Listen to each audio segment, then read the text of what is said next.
Doble nga selebrasyon nga dako nga milestone ang nakabuot han bungtuhan Arteche tunganan pagsauro nga era ika-75 nga founding anniversary. Matapos opisyal nga ideklara na sabi nga bungto kumuusa nga stable internal peace and security municipality.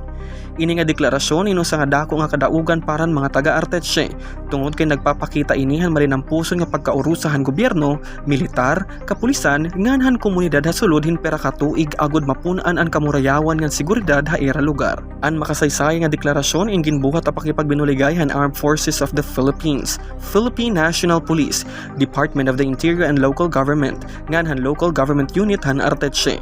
Hailaro man SIPS status, kinilala ang bungto nga talwas na seryoso nga challenge and insurgency nga andam na para mas madagmit nga pag-uswagan ekonomiya nga serbisyo publiko. Sumalahan mga otoridad ang SIPS status hindi nila basta titulo, kundi usa nga sertifikasyon nga ang Arteche in usa nga conducive environment o maupay nga dapit para mga negosyo nga turismo tungod ang marigon nga kahimtanghan seguridad. Tinambungan na nasabi nga selebrasyon hin mga dagko nga opisyales nga nagpahayagan era suporta nga pagkilala ha pamunuan han Arteche.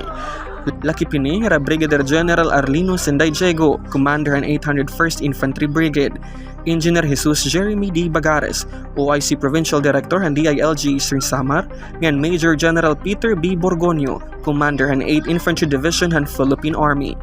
Haira mensahe gintagan hindoon ang mga opisyal nga ang kamurayawan amo ang pundasyon han progresibo nga bungto. Nagpasalamat gihapon hirahan mga mulupihan Arteche han era padayon nga suporta kampanya kontra han rebellion ngan kriminalidad.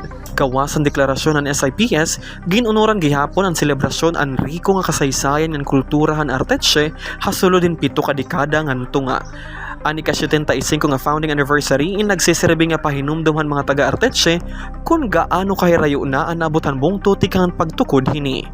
Dako ang paglaom ang LGU Arteche nga pinaaghin marigon nga kamurayawan, mas damo pa nga mga oportunidad nga proyekto ang maabot ha era bungto para inihit ikauupay nga tanan nga mulupyo. Ini nga kadaugan nga nagpapakita nga Arteche ang pag-uswag nakabase pagkaurusan nga maupay nga relasyon han katawhan ngan han nagpapatuman han balaod. Tikang din syudad han Borongan, Julius Gilbert Malian, Eastern Samar News Service.